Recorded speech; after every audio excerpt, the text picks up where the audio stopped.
Mahalakshmi jewellers, gold hub, main road, Gulbarga. ಸುಮಾರು ವರ್ಷಗಳಿಂದ ಕಾಂಗ್ರೆಸ್ ಪಕ್ಷದಲ್ಲಿ ಉಳಿದಿದ್ದ ಡಾಕ್ಟರ್ ಎಬಿ ಮಾಲಕ್ ರೆಡ್ಡಿ ಅವರನ್ನ ಬಿಜೆಪಿಯ ಮುಖಂಡರು ಅವರನ್ನ ಸನ್ಮಾನಿಸಿ ಪಕ್ಷಕ್ಕೆ ಬರಮಾಡಿಕೊಂಡರು.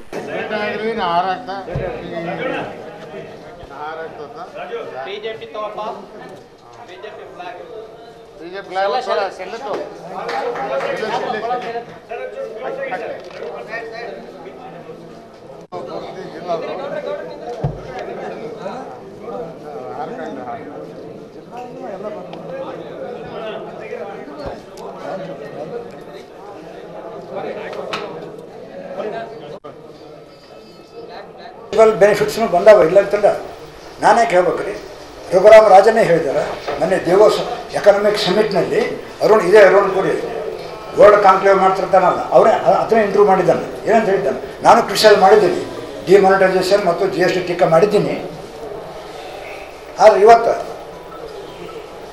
ನಾನು ಸ್ವಲ್ಪ ಒಂದೆರಡು ಒಳ್ಳೆ ಮಾತಾಡಬೇಕಾಗ್ಯದ ಅಂತ ಹೇಳಿದ್ದಾನೆ. ಏನು, already it is showing good results. In the next 2 years it will show maximum results. ಅವಶ್ಯತ್ತು ಪ್ರಣಬ್ ಮುಖರ್ಜಿ ಅವರು ಏನು ಹೇಳಿದ್ದಾರೆ ಅಲ್ಲ, ನೀವು ಕೇಳಬೇಕು. ದೇವಾನಂದ್ ಸ್ಯಾರಿ ಸೆಂಟರ್, ಕಾಮತ್ ಹೋಟೆಲ್ ಹಿಂದುಗಡೆ, ಸೂಪರ್ ಮಾರ್ಕೆಟ್, ಕಲಬುರಗಿ. ಪ್ರಣಬ್ ಮುಖರ್ಜಿ ಅವರು ನಾನು ಈ ನಿರ್ಧಾರ ತಗೊಂಡು ಹೇಳಿದೆ ಅಬೌಟ್ ಟು ರಿಟೈರ್, ನಂದು ಒಂದು ಕಾಂಟ್ರಿಬ್ಯೂಷನ್ ಮಾಡೋಣ ಈ ಉದಾತ್ತ ಮನುಷ್ಯನ. ಬಿಜೆಪಿ ಪಕ್ಷಕ್ಕೆ ಸೇರ್ಪಡೆಗೊಂಡು ಮಾತನಾಡಿದ ಮಾಲಕ್ ರೆಡ್ಡಿ ಅವರು, ನಾನು ಬಿಜೆಪಿ ಪಕ್ಷಕ್ಕೆ ಅತ್ಯಂತ ಸಂತೋಷದಿಂದ ಅಭಿಮಾನದಿಂದ ಸೇರ್ಪಡೆಗೊಂಡಿದ್ದೇನೆ. ಪ್ರಧಾನಿ ನರೇಂದ್ರ ಮೋದಿ ಅವರ ಸ್ವಚ್ಛ ಭಾರತ್ ಕುರಿತು ಪ್ರೇರಿತಗೊಂಡಿದ್ದು 5 ವರ್ಷ ಅವಧಿಯಲ್ಲಿ ಸ್ವಚ್ಛ ಹಾಗೂ ದಕ್ಷ ಆಡಳಿತ ನಡೆಸಿರುವ ಮೋದಿಯವರು ದೇಶದ ಭದ್ರತೆ ಹಾಗೂ ಶಾಂತಿಗಾಗಿ ಸೇವೆ ಸಲ್ಲಿಸುತ್ತಿದ್ದಾರೆ. ಅವರ ಆಡಳಿತ ಮೆಚ್ಚಿ ಪಕ್ಷಕ್ಕೆ ಸೇರ್ಪಡೆಗೊಂಡಿದ್ದೇನೆ ಎಂದು ಸ್ಪಷ್ಟನೆ ನೀಡಿದರು. ಸಾಮಾನ್ಯ ಅಲ್ಲ, ಭಾರತ ದೇಶದಲ್ಲಿ ಯಾವುದೇ ರಾಜ್ಯಗಳು ಸ್ವಚ್ಛತೆಯಲ್ಲಿ ಪ್ರಸಿದ್ಧವಾಗಿದ್ದರೆ ಕೇರಳ ಮತ್ತು ರಾಜಸ್ಥಾನ. ಮಹಾತ್ಮ ಗಾಂಧಿಯವರು ತಮ್ಮ ಆಟೋಬಯೋಗ್ರಫಿಯಲ್ಲಿ ಬರ್ತಿದ್ದಾರೆ. ಉಳಿದ ರಾಜ್ಯಗಳಲ್ಲಿ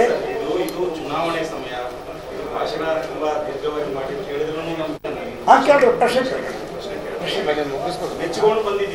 ರೈತರಿಗೆ ಭೇಟಿಯಾದಾಗ ಖರೀಗೆ ಅವರ ಬಗ್ಗೆ ಏನಾದ್ರು ಬೇರೆ ಅಂತಂದ್ರೆ ನಾನು ಬರದಲ್ಲ, ರಿಫ್ಯೂಸ್. ಇವತ್ತು ಹೇಳಿದ್ರೆ ಬೇಡ. As A journalist, as A doctor, my good friend ಬಂದು ನಾನು ರಿಕ್ವೆಸ್ಟ್ ಮಾಡ್ಕೊಂಡ್ರು, ಖರೀವ್ರ ಬಗ್ಗೆ ನಾನು ಗ್ರಂಥ ತರ್ತಾ ಇದ್ದೀನಿ, ನೀವು ಬರೀ ಆರ್ಟಿಕಲ್ಲು ಅವ್ರು ಸಹೋಗಿದ್ರಿ ಅಂತ ಹೇಳಿದ್ರು. ಒಂದು ಸಲ ಹೇಳಿದ್ರೆ ನೋಡಪ್ಪ ಬರೋಣಪ್ಪ ಅಂತಂದ್ರೆ, 2ನೇ ಸಲ ಕೇಳಿದ್ರೆ ಮತ್ತೊಂದು 3ನೇ ಸಲ ಯಾದಗಿರಿಗೆ ಬಂದಿದ್ರು. I have my reservations. ಒಳ್ಳೆ ನಾನು ಅವ್ರ ಬಗ್ಗೆ ಮಾತಾಡಿ ಮಾಡ್ಯಾರ ಪ್ರಾಸ್ಪೆಕ್ಟಿವ್ ಕ್ಯಾಂಡಿಡೇಟ್ ಅಂತ ಮಾಡಿದ್ದಾರೆ. ಲಗೇಜ್ ಶಾಪಿ, ವಿವಿ ಸಂಘ ಶಾಪಿಂಗ್ ಕಾಂಪ್ಲೆಕ್ಸ್, ವೆಟರ್ನರಿ ಆಸ್ಪತ್ರೆ ಎದುರುಗಡೆ, ಗುಲ್ಬರ್ಗಾ. ಅವ್ರು ನಾನು ತಗೊಂಡ್ಬರ್ತೀವಿ, ಪ್ರಸ್ತಾಪ ಮಾಡ್ತೀವಿ. ಧರ್ಮಸಿಂಹನ ಹೊಗಳಿದ್ದು, ಖರೀವರ ಹೊಗಳಿದ್ದು ತೊಲುತ್ರಾಗ ನಾನು ಬೈದಿಲ್ಲ ಅವರಿಗೆ. ಅವ್ರಿಗೆ ಟೀಕನೇ ಮಾಡಿಲ್ಲ. ಬಿಜೆಪಿ, RSS, ಸಂಘ ಪರಿವಾರ ಮತ್ತು ಬಿಜೆಪಿ ತತ್ವ ಸಿದ್ಧಾಂತಗಳು ವಿರೋಧಿಸಿದವರಿಗೆ ಯಾವಾಗಲೂ ವಿರೋಧ ಮಾಡಿದವರು ಯಾರು? ವೈಯಕ್ತಿಕವಾಗಿ ನಾನು ಸ್ಪೀಚ್ಗಳನ್ನ ಸರಿಯಾಗಿ ಕೇಳಿದಂತ ಕಾಣ್ತಾನೆ. ನಾ ಯಾರಿಗೆ ನಿಂದೆ ದೂಷಣ ಮಾಡ್ತಕ್ಕಂಥ ನಾ ಯಾರಿಗೂ ಮಾಡೋದೇ ಅಲ್ಲ, ಅದು ನನ್ನ ಜಾಯಮಾನನೇ ಅಲ್ಲ. ನನ್ನ ಕರ್ತವ್ಯ, ನಾನು ವೈದ್ಯ. ನಾನು ಖರ್ಗೆಯವರು ಸುಮಾರು ಸೋಲಿಲ್ಲದ ಸರ್ದಾರಾಗಿ ಕೆಲಸ ಮಾಡ್ಕೊಂಡು ಬಂದಿದ್ದಾರೆ, ಅದು ಅವ್ರಿಗೆ ಬಿಟ್ಟಿದ್ದು. ಇಲ್ಲಿ ಈ ಬಾರಿ ನಾವು ಎಲ್ಲ ಕಾಂಗ್ರೆಸ್ ಪಕ್ಷದ ಅನೇಕ ಮುಖಂಡರನ್ನು ಇಲ್ಲಿ ಬಂದಿದ್ದೇವೆ ಭಾರತೀಯ ಜನತಾ ಪಾರ್ಟಿಗೆ. ಯಾವುದೇ ಸ್ವಾರ್ಥ ಇಟ್ಕೊಂಡು ಅಧಿಕಾರಾಶಿ ಬಂದವರಲ್ಲ. ಕಾಂಗ್ರೆಸ್ನಲ್ಲಿ ಇರ್ತಕ್ಕಂಥ ಸಿಸ್ಟಮ್ ಏನು ಇವತ್ತು ಮೂಲಿಗುಂಪು ಮಾಡ್ತಾ ಇದ್ದಾರೆ, ಹಿರಿಯ ನಾಯಕರನ್ನು ಬರೀ ತಮ್ಮ ಸ್ವಾರ್ಥಕ್ಕಾಗಿ ಪಕ್ಷ ಉಪಯೋಗಿಸ್ತಾ ಇದ್ದಾರೆ, ತಮ್ಮ ಮಕ್ಕಳಿಗಾಗಿ ಪಕ್ಷ ಉಪಯೋಗಿಸ್ತಾ ಇದ್ದಾರೆ. ಈ ವಾತಾವರಣ ಎಲ್ಲ ಜಿಲ್ಲೆಯಲ್ಲಿ ನಿಮ್ಮ ಮುಖಾಂತರ, ಈ ಪ್ರೆಸ್ ಮುಖಾಂತರ ನಾವು ಒಂದು ಕರೆ ಕೊಡ್ತಾ ಇದ್ದೀವಿ ರಾಜ್ಯದಲ್ಲಿ ಇರ್ತಕ್ಕಂಥ ಕಾಂಗ್ರೆಸ್ ಮುಖಂಡರಿಗೆ. Shekinah Baptist Academy near PNT quarters, Old Javagi Road, Kalburgi. ಎಲ್ಲ ಜಿಲ್ಲೆಯಲ್ಲಿ ಇದೇ ಥರದ ಒಂದು ವಾತಾವರಣ ಅಲ್ಲಿ ಇದೆ. ಇದು ಒಂದು ಒಳ್ಳೆಯ ಸುವರ್ಣಾವಕಾಶ. ದೇಶಕ್ಕೊಬ್ಬ ಪ್ರಧಾನಮಂತ್ರಿ ಸಿಗ್ತಾ ಇದ್ದಾರೆ, ಮತ್ತೆ ಮೋದಿಯವರೇ ಪ್ರಧಾನಮಂತ್ರಿ ಆಗ್ತಾರಲ್ಲ, ಅನುಮಾನ ಇಲ್ಲ. ಈ ಸಂದರ್ಭದಲ್ಲಿ ಲೋಕಸಭೆಯಲ್ಲಿ ತಾವೆಲ್ಲ ಯಾರ್ಯಾರು ಕಾಂಗ್ರೆಸ್ ಪಕ್ಷದಿಂದ ಈ ರೀತಿಯ ಹೊಡೆತಕ್ಕೆ ತುಳಿತಕ್ಕೆ ನೋವು ಅನುಭವಿಸ್ತಾ ಇದ್ದೀರಿ, ಕಾಂಗ್ರೆಸ್ ಪಕ್ಷ ನಿಮಗೇನು ಕಡೆಗಣಿಸಿದೆ, ಅವರೆಲ್ಲರನ್ನೂ ನಾವು ನಿಮ್ಮ ವೇದಿಕೆ ಮುಖಾಂತರ ಈ ಚುನಾವಣೆಯಲ್ಲಿ ನಾವು ಬರಬೇಕು ಅಂತ ನಾನು ವಿನಂತಿ ಮಾಡ್ತಾ ಇದ್ದೀನಿ ಭಾರತೀಯ ಜನತಾ ಪಾರ್ಟಿಗೆ. ಒಂದು ಎರಡನೇದು ಇಲ್ಲಿ ವಾತಾವರಣ ಯಾವ ರೀತಿ ಇದೆ ತಮ್ಗೆ ಗೊತ್ತೇ ಸುದ್ದಿ ಮಾಧ್ಯಮ ಮಿತ್ರರಿಗೆ. ಇಡೀ ರಾಜ್ಯದ ಜನ ಎಲ್ಲರೂ ಎಲ್ಲಿ ಹೋರಿ, ಹಳ್ಳಿಯಲ್ಲಿ ಹೋರಿ, ಎಲ್ಲಿ ಹೋರಿ, ಮೋದಿಜಿ ಮೋದಿಜಿ ಮೋದಿಜಿ ಅಂತ ಭಾವನೆ ಬರ್ತದೆ ಎಲ್ಲ ಜಾತಿಯಲ್ಲಿ. ಯಾಕೆ ಬರ್ತಾ ಇದೆ? ಮೋದಿಜಿಯವರ ಕಾರ್ಯವೈಖರಿ. ಒಂದು ಡೆವಲಪ್ಮೆಂಟ್, ಆಯುಷ್ಮಾನ್ ಭಾರತ್ ಅನ್ನಂಥ ಕಾರ್ಯಕ್ರಮ, ಅದು ಸಾಮಾನ್ಯ ಕಾರ್ಯಕ್ರಮ ಅಲ್ಲ. ಅದು ಎಷ್ಟೋ ಬಡ ಜನರು ದುಡ್ಡು ಸತ್ತು ಹೋಗ್ತಿದ್ರು.